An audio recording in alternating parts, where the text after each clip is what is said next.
एकदमबारे आसि थुयै होनथारनाय सोंखारिनाय गाज्रि भाषा CM नङा होमबा हय निश्चय बिथांमोनाबो माखासे अफिसियेल खामानिखौ जायोना नों हब्रा बुंबाल'सो जोङो खामानिखौ मावलायबा जोंनि हारिया थांना थागोन गोबां माखासे इउटिउबारफोरनि गेजेराव बे इउनिटि गैलाय सोरखौबा लामा नायसे लायलायाजासे नङा होमबा बा इनिथिंजों लामा नायाजासे प्रकाशखौ लामा नायाजासे बा जेम्सखौ नायालासे बा गुबुन माखासे सिङाव माबा मोनसे जाहोन थाथारो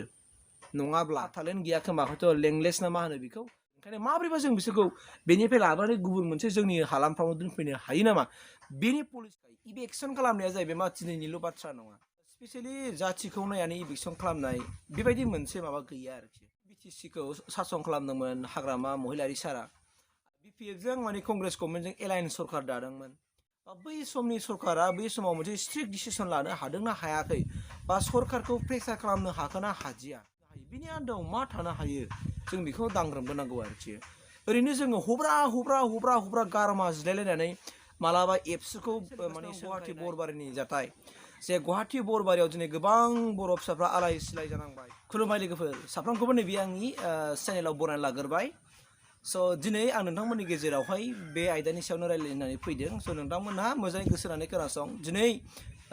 ससियेल मिडियायावहाय दिनै गोबां माखासे भाइरेलफोर बाथ्रा जागासिनो दङ गावजों गाव माखासे नांलाय ख्रेबलायनाय सोरबा सासेया सोरखौबा दाय होलायनाय बेफोरबायदि थासारिया जागासिनो दं दा बिनि सायाव आङो बिदि बुङागालानो नैबे आंनि भिडिअखौ जोबजासे नायगोर बिनि उनाव नोंथांमोनहा गावजों गाव बुंलायबानो जाबाय सावरायलायबानो जाबाय आं मोनसे बाथ्रा लाना फैग्रोदों स' नोंथांमोनहा आं बिनिखायनो बुंदों नोंसोरो मोजाङै गोसो होनानै खोनासंगोर आंनि भिडिअखौ बिनि उनाव नाय स' बिनि लोगो आं नोंथांमोननो मोनसे एडभार्टाइज होनो नागिरदों बाथ्राया जाहैबाय मा आङो सानथाम सानब्रैनि गेजेराव आं गोबां माखासे गोदोनि माखासे फुराना एक्टरफोर एक्ट्रिसफोर आरो माखासे इन्टेलेक्सुयेलफोर बिथांमोनखौ आं लोगो हमनो थांगासिनो दङ आरो बिथांमोनजों आं मोगा मोगि लानो नागिरगासिनो दं स' नोंथांमोना जुदि बैफोरबायदि माखासे एक्टर एक्ट्रिस फुराना जायफोरनाखि गागिफोर आरो माखासे फिल्म डाइरेक्टरफोर बिथांमोनजों मोगा मोगि जुदि लानायनिफ्रायनो जुदि नोंथांमोना जुदि माबा मोनसे सोलोंनो गोसो दङब्ला एबा सोलोंनो जुदि लुबैयोब्ला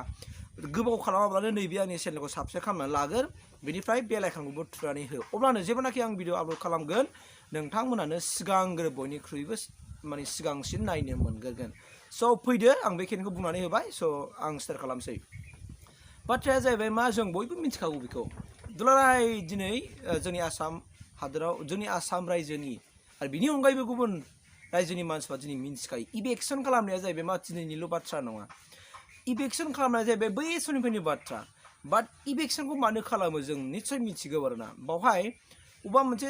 स्पेसियेलि जाथिखौ नायनानै इभेक्सन खालामनाय बेबायदि मोनसे माबा गैया आरोखि खारन जेब्लानाखि बै समाव 17 बोसोर समाव जोंनि बिटिसिखौ सासन खालामदोंमोन हाग्रामा महिलारि सारा आरो बेजों लोगोसे बे समाव दंमोन कंग्रेस गभर्नमेन्ट दंमोन तुरुन गगৈ दंमोन बिपिएफजों माने कंग्रेस गभर्नमेन्टजों एलायन्स सरकार दादोंमोन बै समावबो गोबां माखासे इभेक्सनफोर जानानै फैबाय गुवाहाटियाव जाबाय खाथि खाला थानाय ओनसोलफ्राव जाबाय दा बै समाव जेब्लानाखि इभेक्सन जादोंमोन नैबे इभेक्सन जानाय टाइमनि समाव जोङो नोजोर होनांसिगोन दाना बै समाव इभेक्सन खालामनाय समाव जे सरकारा बेसेबां मदद होनो हादों बा बै समनि सरकारा बै समाव मोनसे स्ट्रिक्ट डिसिसन लानो हादोंना हायाखै बा सरकारखौ प्रेसार खालामनो हाखोना हादिया जों बेखौ नायग्रोनांगौ बिनि आन्दोआव मा थानो हागौ नङा होमबा जों निस्सय बेबो मिथिगौ जों बयबो बुजिनां मानसि एसेबाबो जों हमनो हायो बुजिनो हायो बिनि आन्दोआव मा थानो हायो जों बेखौ दांग्रोमबोनांगौ आरोखि ओरैनो जोङो हब्रा गारमा जिरायलायनानै मालाबा एबसुखौ माने सोंखारिनाय मालाबा बिटिआरनि सरकारखौ सोंखारिनाय मालाबा बनसुखौ सोंखारिनाय मालाबा सोरबा अर्गानाइजेसनखौ माने सोंखारिनाय बे मोनसे मानसिनि आखु जानो हाथावा आरोखि सिगां जों मोनथिनानै लागोर जाथाया मानि थाखाय जायो गावनि निजे नङा होमबा गावनि निजे पाट्टादारि मोनखानाय हाखौथ' रावबो इभेक्सन खालामनाय नङाना मालाबा खालामगोन नामा मालाबाबो खालामनाय नङा बा बाथ्राया बेनो जाहैबाय मा जोंनि माखासे बर' फिसाजों लोगोसे गुबुन हारि माहारिफोरखौ बाव इभेक्सन खालामनाय जादों नंगौ जानो हागौ जोंनि मोनदांनायाव जाय जा थासारि सोलिगासिनो दं गुवाहाटी बरबारिनि जाथाय जे गुवाहाटी बरबारियाव दिनै गोबां बर' फिसाफ्रा आलाय सिलाय जानांबाय जे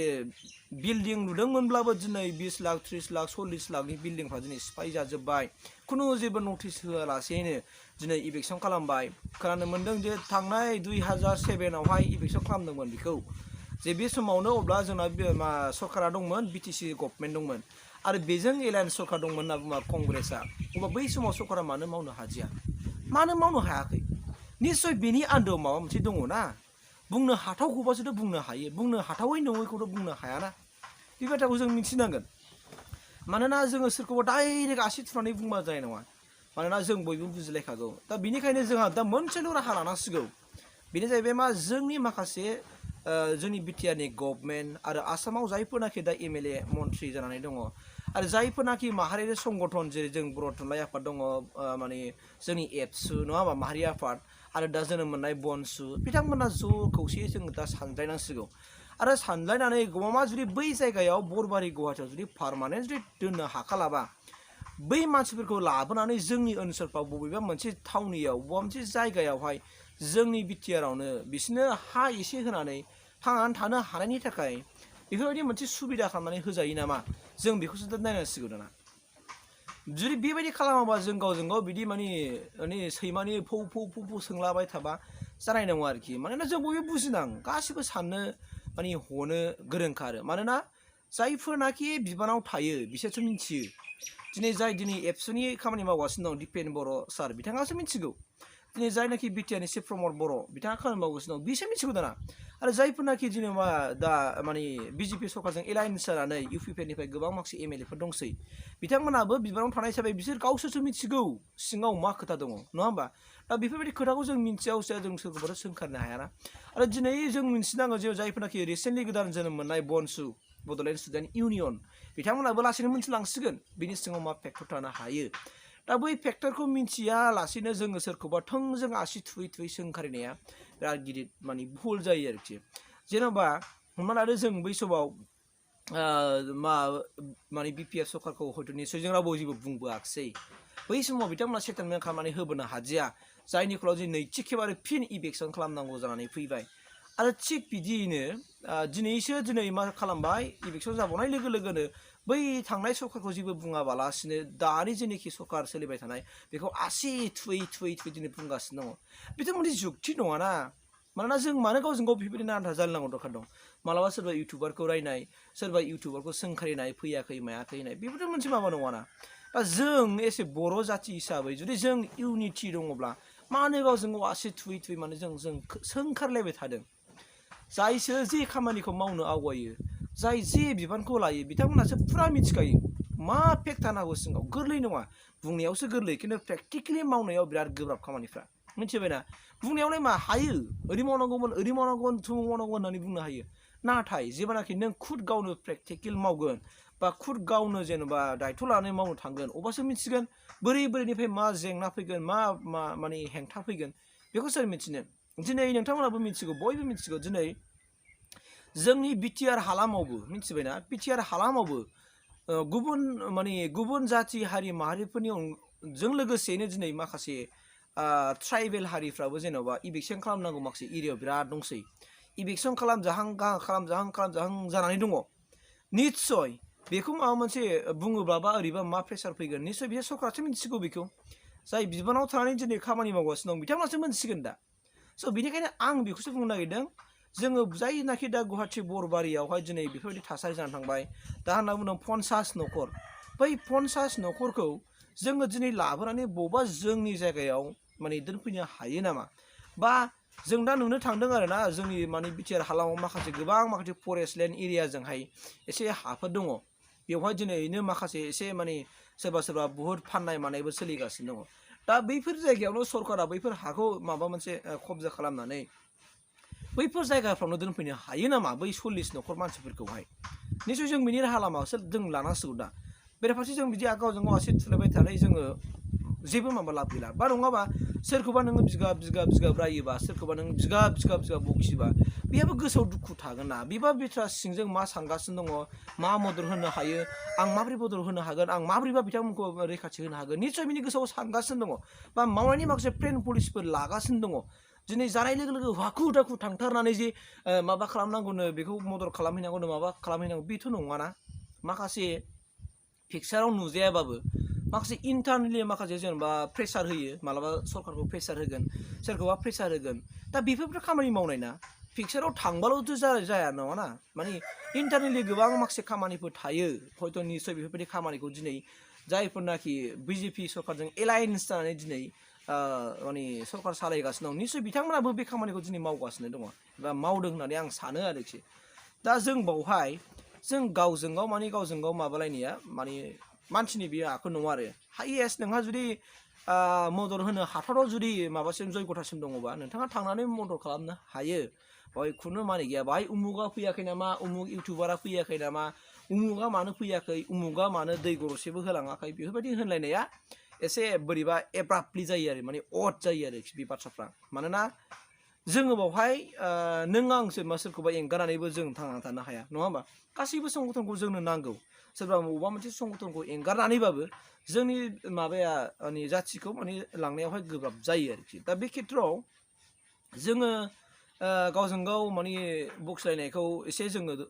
माने दोनथ'लायनानै जों माब्रैबा जों खामानि मावनो हायो बेखौ साननांगोन ओंखायनो आं दहायनो बुंखादों जे थांनाय 17 बोसोरावहाय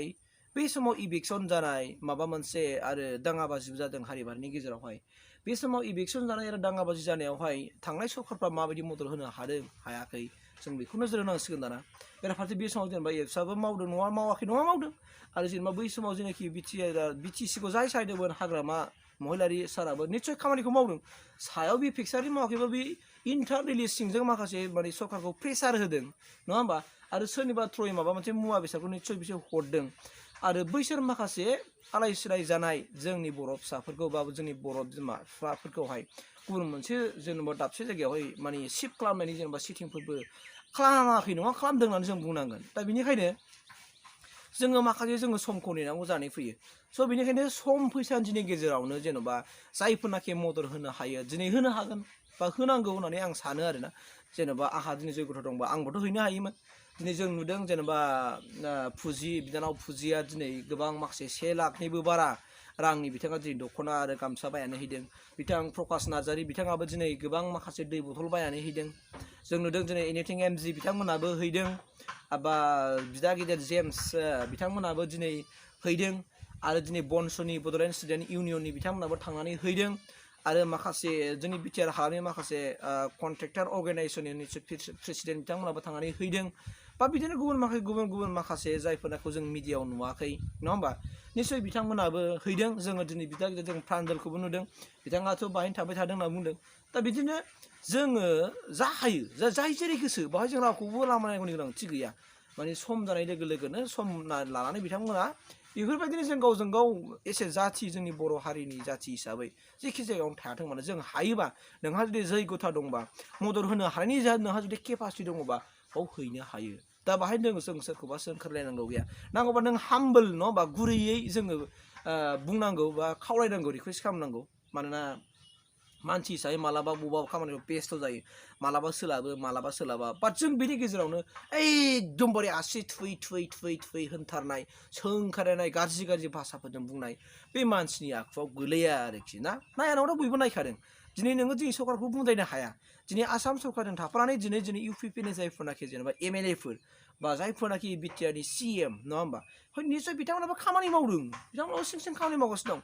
ओरैनो जनानै थायाखै फाग्ला नोङो गावनि जाथिया दिनै अलखदाव गोलैनाय समाव नोङो फाग्ला ओरैनो जिरायनानै थानो हायो नामा निस्सय माखासे प्लेन पलिसि खालामदों निस्सय बाय फनाव जेनेबा चिफ मिनिस्टारजों रायलायगासिनो दं बा अफिसियेलि लोगो हमनानै रायलायदों नङा होमबा जों बोरै नुसारनाय खामानिखौ जों बोरै मावनो नुसारनायनि अनगायैबो माखासे अफिसियेल खामानिखौ जायोना नों हब्रा बुंबाल'थ' जायाना नों माखासे माने अफिसियेलि जों लाइनजों खारनांगोन खामानिफोरखौ मावनांगोन होमबासो ना साक्सेस जागोन नङाबा नों हब्राबाय थानायखौलाय सोर फैनानै मा खालामफैनो रावबो खालामाना माखासे नियम निथिफोरनि गेजेरजोंबो खारो दा बेनिखायनो जों बयखौबो जोङो सनमान होलायनायनि गेजेरजोंसो जोङो खामानिखौ मावलायबा जोंनि हारिया थांनानै थागोन आरो सानसेबाबो जोंनि हारिया गुबुन जौगाखां हारिफोरबायदि सानसे ओरैबायदि मोनसे समाव सफैगोन जाय थासारिखौ जों मालाबा मोनफेराखैमोन जों बेखौ मोननो थांगोन आरोखि ओंखायनो आं बेखौल' बुङो जों बर'नि गेजेराव मालाबा गोबां माखासे इउटुबारफोरनि गेजेराव बे इउनिटि गैलायखौ बायदि आं नुनो थाङो बे बुंनायनाङा आरोखि बिदि बुंनायनांगौ दरखार गैया मानोना सोरबा इउटुबारफ्राबो गोबां इउटुबार चेनेल दंबाबो बा साबसक्राइबार दंब्लाबो बिथांमोनाव माने फैसाया बारा फैया निस्सय नोंखौ बयबो मिथिगौ फैसाया फैबाबो जेनेबा गावनि न'खरखौ सालायनांगौ थायो सोरबा स्टुडेन्ट लाइफ दं फरायगासिनो दं रानिं जा हायो बेखौनो होयो आरो नों मदद होनांगौ बेल' नङा गुबुन जायगायाव थांनो सोरबा मदद होनांगौ सोरबा लोमजानाय साजानाय बेफोरबायदियाव थांनानै बिथांमोनाबो मदद होयो दा बिदिनो जों लामा नायलाया जासे सोरखौबा लामा नायलाया जासे नङा होमबा बा एनिथिं जों लामा नाया जासे प्रकाशखौ लामा नाया जासे बा जेम्सखौ नायालासे बा गुबुन गुबुन माखासे इउटुब चेनेलफोरखौ जों लामा नायालासे जायनि मिथिदों जायनो मोनगोदों बिथांमोना थांग्रोनाया मोजां थांनानै आरो मदद होनायानो मोजां आरोसै बेखिनियानोसै स' आं बेखिनिखौ लाना फैदों स' नोंथांमोनहाबो दिनैनिफ्राय सालिजारि खालामनानै बुंदो डाइरेक्ट बुंनांगौनि गोनांथि गैया मानोना एसे मिन्थिग्रोनांगौ सिङाव माबा मोनसे जाहोन थाथारो नङाब्ला बेबायदि खालामा निस्सय जों ओंखायनो आं बुंदों जाय बिथांमोना दिनै गुवाहाटि बरबारियाव थानाय हयथ' जोंनि आंगोनि बर'नि बिमा बिफा आंनि बिमाजों समान बिफाजों समान बैसोनि बिथांमोननि थानायनिथ' जायगाया हा फात्ता गैया खोमा फात्तालेन गैया खोमा हयथ' लेंलेस ना मा होनो बेखौ बिदिसो खोमा स' बिनिखायनो बाहाय थानाय बिसोरखौ होखारदों दा बे आरो बियो हयथ' निस्सय मालाबा फात्ता जानाय नङा खोमा दा बिनिखायनो जों बेखौ बुजिलायनांसिगोन ओंखायनो माबोरैबा जों बिसोरखौ बेनिफ्राय लाबोनानै गुबुन मोनसे जोंनि हालामफ्राव दोनफैनो हायो नामा बेनि पलिसिखौसो जों दा रायलायनांगौ आरो जों सरकारखौ जों दा प्रेसार होनांगौ जोंनि बिटिआर सरकारखौनो होन